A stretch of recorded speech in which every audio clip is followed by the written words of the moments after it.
So first I want to start off with Anumotana with everyone who's here today. Thank you for your presence.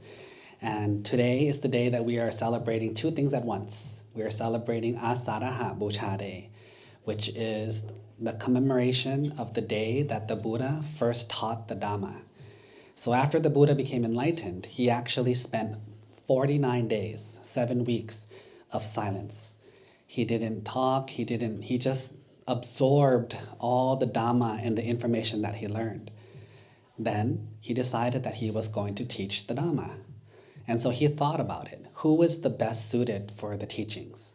He thought of his first teacher, and he thought of his second teacher. But both of these people had passed away 7 days ago, and so they were not able to be taught. Then he decided to teach the Dhamma to his 5 students, the Panjavaki. So he went to them and taught them the Dhamma. What did he teach? The first thing he said was, if you walk the path of too much suffering, because that's what he did, if you spend too much time living in suffering, he said that is not conducive to Dhamma. But if you spend all your time happy and in pleasure, that is also not conducive to observing the truth. Because he used to be a prince and he was very rich and happy, but he was also unable to understand the nature of reality. He was unable to see the truth that existed in the world.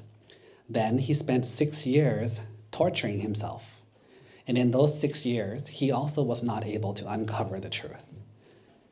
Then he said the very next thing is, everything that we do has to have the middle path. In Thai, it's called Tang Sai Krang.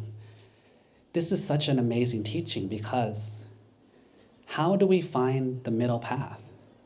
Is the middle path like in the story of Goldilocks? Do you guys remember the story of Goldilocks? Where this little girl entered a house. Charlie, you remember the story of Goldilocks? Entered a house and saw what? She was hungry. She saw 3 porridges. She saw one that was too cold, one that was too hot, and one that was just right. So she ate the one that was just right. Then she wanted to lay down. She saw 3 beds, one that was too small, one that was too big, and one that was just right. Even stories like Goldilocks, they tell us that everything that we do has to have moderation. This was the Buddha's very first teaching to this world, the teaching of moderation. So how can we use that in our lives? Well, in our daily lives, we always do what we want. When we ask someone to do something, like say, Charlie, do you want to do this? I don't want to.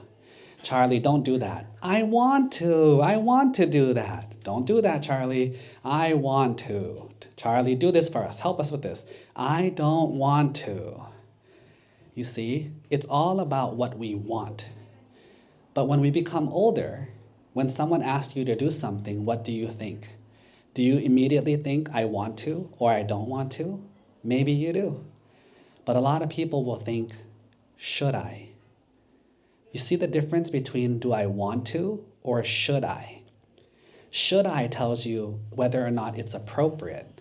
Should I tells us, think about it, decide based on the factors. Do I want to is not what we choose. We choose based on, is this action appropriate? Does it bring harm or does it bring help? This is the way that a person who thinks with wisdom would decide. And that's what the Buddha is telling us. How we talk, how we act, how we think, how much we sleep, how much we eat, should all be thought about in terms of moderation. If you walk the path of moderation, what will happen? 1, you will be away from the path of extreme suffering. But then, on the other hand, why do we want to be away from the path of extreme happiness? That sounds kind of weird, right? Why does he tell us to go to moderation even when it comes to extreme happiness? But think about this. If you are extremely happy about something, what happens when that thing is gone? What happens when that thing breaks? Or what happens when that thing changes? And that's the answer. Extreme happiness is paired with extreme sadness. Because when you love something, and it's gone, it causes a lot of pain.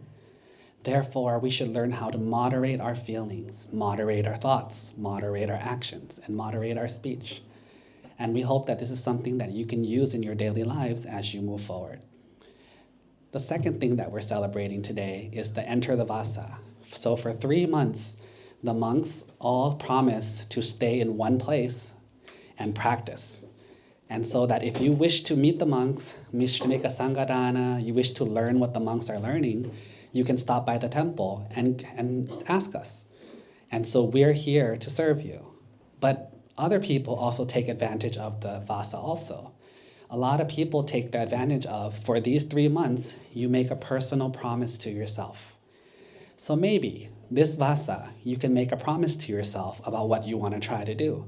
Some people might try to lose weight. Some people might say, I'm going to read 1 Dhamma book a month. Some people might say, I promise to visit the temple once a week. It doesn't matter what you promise. What's important is that you follow through. So for this Vassa, whatever you wish to promise, maybe you can come up to the Buddha statue and make an adhitthana and say, in this Vassa, I promise to, then you say what you promise to. What I hope to receive as a reward is, and then you ask for your reward. So that if you do what you say you will do, hopefully you will earn the reward that you ask for, right? So ขออนุโมทนากับทุกคนเนาะ